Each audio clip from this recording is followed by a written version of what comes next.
But Well, awesome. You guys want to get into free run? yeah, let's do Heck this. yeah. So we got Frieren episode 10, The Powerful Mage. Basically we find out who Frieren truly is in this episode with the help of flashbacks and Aura the Guillotine. Welcome to Sase no Frieren. And basically this episode starts off with a flashback of Frieren talking to her sensei Flame about demon behavior. Saying that they don't play fair, so she decides to play even more unfair. Do you guys agree with this mindset? And did you like have any idea of kind of what they was talking about at this in the opening right here?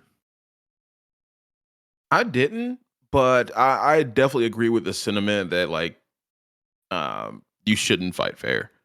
Um like even like a street fight, like it's a fucking street fight. Like this isn't we're not in the UFC. Like I'm gonna gouge you in your eye if I get the chance. Like fuck you. Especially with like imagine like a fight to the death. I mean, honors for dead people. Like I'm trying to stay alive. Fuck all that bullshit. All is fair in love and war, right? Dan's just laughing. He didn't even know what to say. It's Yeah, I different out totally here, agree. bro. I totally agree with the mindset. Like you got to fight fire with fire, and if they're gonna do some scumbaggy shit, you got to do some scumbaggy shit back. Like gouge their eyes. Yeah, dude, I don't give a fuck. Yeah, don't fight me. I'll do some dumb shit to you for real. Did But y'all yeah, no, have any? Did y'all have any idea of like what they was kind of talking about in this scenario, or no? I just knew they were up to something devious, and I liked it. I got you. Yeah, once we get into the fight with Lugner, it started making sense. Okay. Speaking of that, we go back to Lugner and Fern's just talking to him while he's got like a huge gaping hole in his body, and I'm not sure how it was standing upright still because it didn't make sense. Uh, but we was wondering why they kind of left Aura alive in the past battle. Me and Bass was, and apparently the demons retreated during the battle with the hero party back then. Um, so I guess that answers our question there. And he also brought up the fact that Fern and Frieren wasn't being fair because they're using dirty tactics, and still at this time we don't really know we didn't know what he was talking about. We only had hints, I guess. But it goes to say like doesn't demons do the same thing when they use words though? Like that's Yeah, crazy. and I think he was doing the same thing right then, like trying to get them to fight fair in the future. Yeah. Quote unquote fair. Because like I really don't find it all that underhanded what they what they revealed they were doing. It's just underhanded to the demons. Because they're Yeah. getting shit on. They need to get good. Yeah. Well, yeah, I mean, they go into it a lot too about how like magic is the thing demons are most proud of, and like they all get ranked on their mana and shit like that. So they go into it a lot further, but we'll wait to get into that. Yeah. I guess also we go into the flashbacks of Frieren now. And actually how Flame finds Frieren. Apparently she killed a demon general that attacked her village and everyone died but her. And she was able to kill it. Um so and then we find out after this that the Demon King actually ordered that all else be killed. Why do you think that is? Yeah, I mean, the only thing I can think of is that elves are probably the only ones who can compare to demons when it comes to magic ability. So you got to take out the potential of your enemies. Like if there hasn't been one yet who can take you down, fuck them, take them all out. I think that's what's going through his head. Yeah, I think it's like the same thing we saw in like Avatar: The Last Airbender. Take out the air nomads first because they're the biggest threat to you. Okay, I like it. I know I was talking about it on another episode a couple like back then or whatever. That I think that Frieren could be one of the last elves. Like, y'all think this like supports that? Yeah. I think she even says that in the first 3 or 4 episodes. She says, when there's not a lot of elves left, and two, they kind of don't like go out of their way to like get with each other, like reproduce. So like they're Yeah. dying out. So she's definitely a rare sight nowadays. So definitely the one of the last ones. Yeah, I don't think she is the last one though. Like, I feel like they just keep bringing this up. So we're gonna meet another elf eventually, whether it's a good elf or a bad elf or what, I don't know. But I True. feel like they've brought this up too many times for it just to be like, oh yeah, they're all dead. Okay. Yeah. And also if you think about it, like um so we now know how mana gets accrued over you studying magic or practicing magic or training magic. So the longer the lifespan, the bigger threat you are. And we know demons have a long lifespan. Aura's been around for about 500 years. So you would want to take out the race that can live longer than you and accrue more mana over time. So I think that makes sense that the Demon King is, trying to go after them first. They're the biggest threat in that regard. And the thing that they Yeah. love and hold the highest. I'm Magic. just wondering if they was actually successful. That's what I'm wondering. I So, doubt it. but yeah. And then I guess we get into the Flame telling Frieren that demons, like what Dan was saying, demons don't suppress their mana like they choose to do, because mana is basically power for them. And uh they got into it a lot. I'll let Dan go ahead and go with it since he was talking about it earlier. That way we can just continue it. Yeah, so basically Flame teaches Frieren how to control her mana and hide how powerful she actually is by suppressing it. But it's still all there. Like, and she teaches the same thing to Fern, and that's what surprised me because like they haven't talked about this at all yet.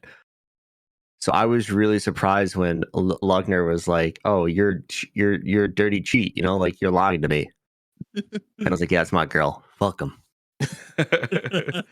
Yeah, and I find it really interesting, like why they can't or they refuse to suppress their mana. We know they can do it for stealth purposes, but they won't do it permanently.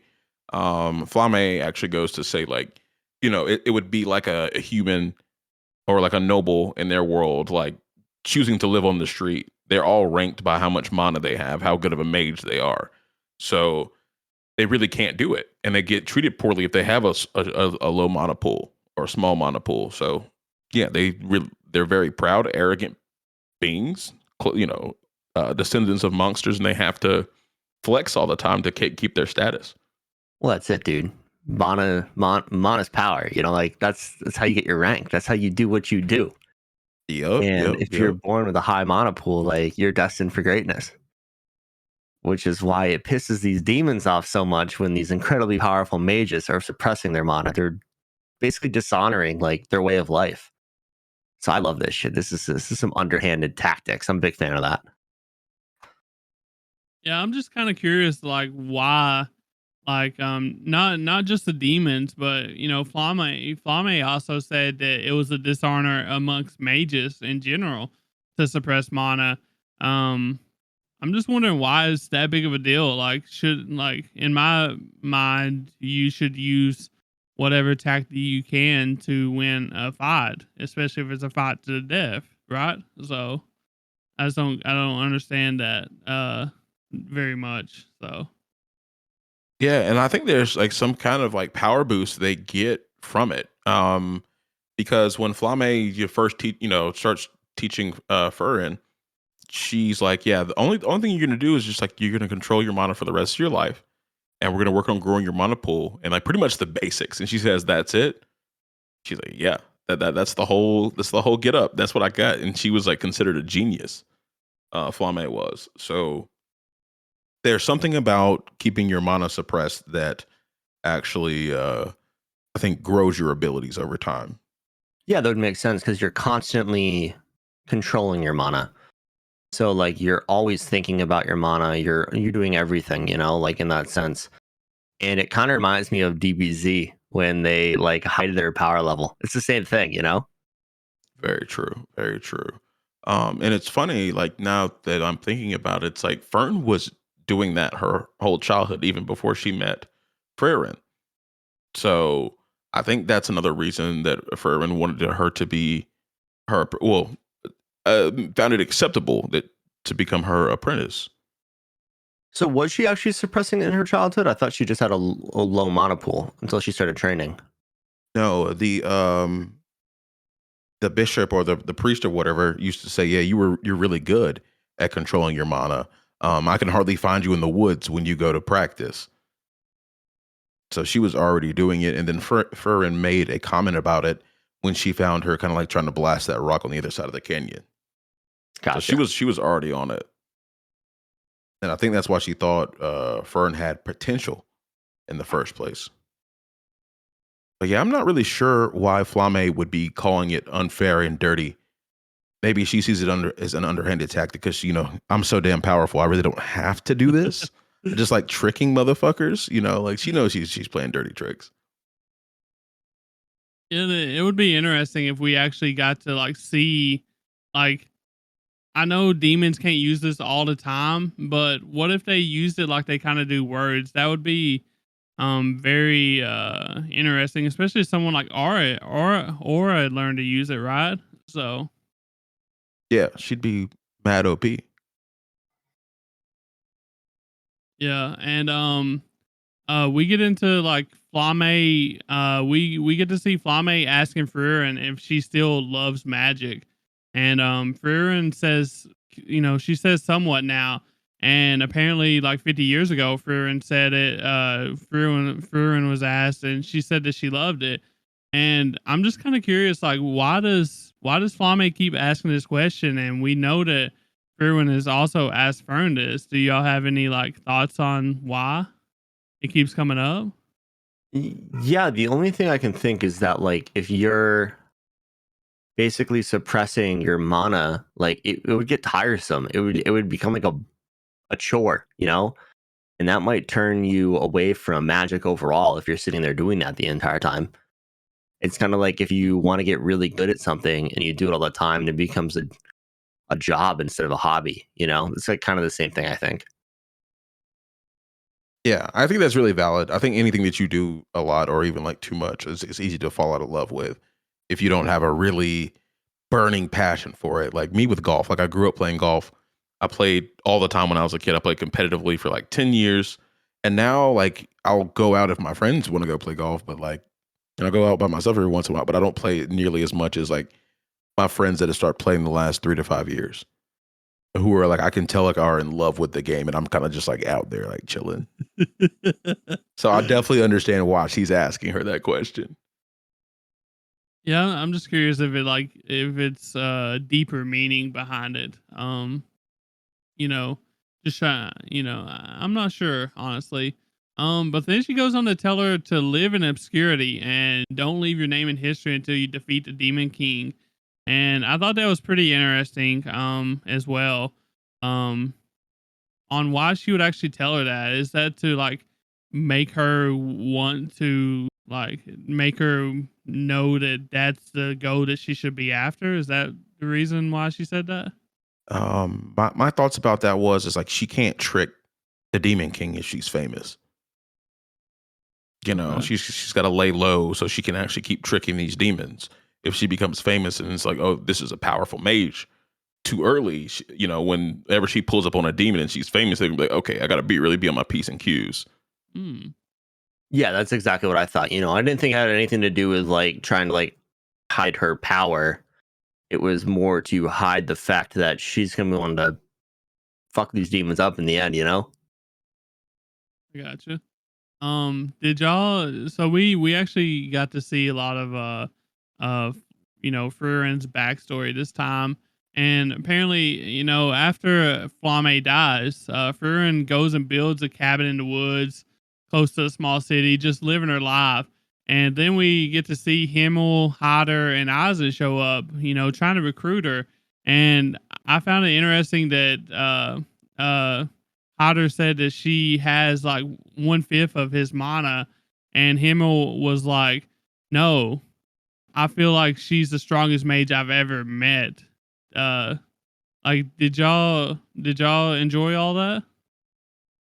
Yeah, I definitely enjoyed it. The kind of way I looked at it is Himmel can see past mana because he's not a mage, and he can just kind of see that.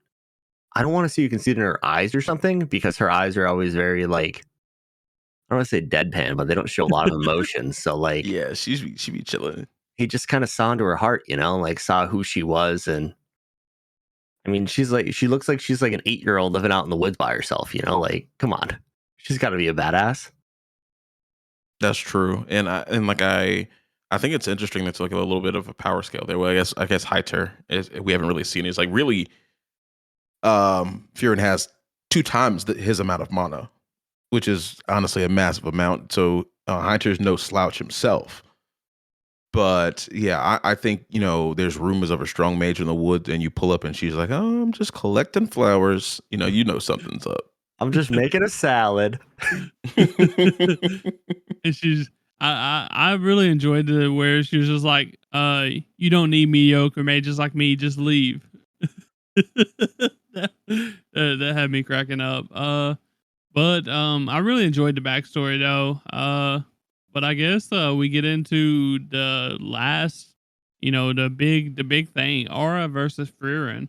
We get in, we see that Aura uses her magical scale and she believes that she's gonna win. She has no doubt in her mind. Uh, she's like, I don't think you've had more than 100 years of training. Uh, your mana has barely changed in the 80 years since I've last seen you, and all this good stuff. And then, what did you think about her going into that final scene with that much confidence, and then just total like how the tables turn, bro? The scales were tipped in a very different direction, if you know what I'm picking down here. Basically, Aura's out here talking all this shit. She's like, I've been training in magic for like 500 years. I've never stopped. You look like you don't do shit. You're lazy. And then we just slowly watch Freeren's soul tip the scales. And then she unleashes her mana, and this thing hits like the ground. Like it is like you took like 1,000-pound weight and put it against a bag of feathers. Yeah, that Like shit was dense. It was dense. yeah, it was nuts. And like you just see Frieren unleash her full mana, and it takes up the entire like screen. Like it's everywhere. It's insane, dude. Yeah, and like it completely overshadowed Aura's mana, to where like she didn't even have any output. So, and then she actually reveals, she's like, "No, I'm over 1,000 years old. I've been training this whole time, kid." Like, and that's what they're doing when they're suppressing it. That's constant training. So I think it grows their mana at like a more steady and rapid pace than somebody that doesn't constantly try to control it. So that was a really cool turn of the tables. Also, Frieren was like trying to like warn her the entire time. It's like, "Are you sure you really want to do this? Are you I'm sure her." about that? Yeah. And then Aura's death it was awesome. It was so sweet to see that pompous little demon bitch get what she had coming. I loved it. Tyler, what did you think about like Frieren's attitude throughout this whole interaction? Like it seemed a little nonchalant to me. I mean, she knew, like, so Aura thought she was the bad bitch, but Frieren actually knew that she was, and that's just that's what her attitude exuded, and I just love that she like got snarky with her, kind of is like, yeah, oh yeah, you've been training for 500 years. Well, this is what a mage looks like that's been training for or alive for over 1,000 years. And I was like, damn, okay. I kind of got chills. I ain't gonna lie. Yeah, that shit went hard, dude. It really 100%. did. And I love how like Frieren was just like, "Okay, kill yourself," and then just walked away. It's like Yeah. checkmate. It was so cold. Like it was like like sometimes I say cold and like that, like it's cool, but like it was like literally just like cold and like sort of jaded in a way. Like, I think she earned like a spot in one of the most disrespectful moments like in anime right then, honestly. Yeah, that was some Black Air Force energy. Oh yeah. Oh yeah. And I actually enjoyed the fact that they switched to POV there at the end after she ended up cutting her own head off or whatever. They switched it to her point of view, and you could like literally see her like her point of view as her head was like flying off, and all you could see was Frieren walking away, like just chilling. Yeah. I also thought it was interesting that like Aura started crying as she like was sitting there with the blade on her neck. Yeah, I didn't think demons got like that emotional. We know they're proud people, but they have fear and sadness in them like anything else. yeah, it's pretty interesting. But is that all we got on all that good stuff? That is it.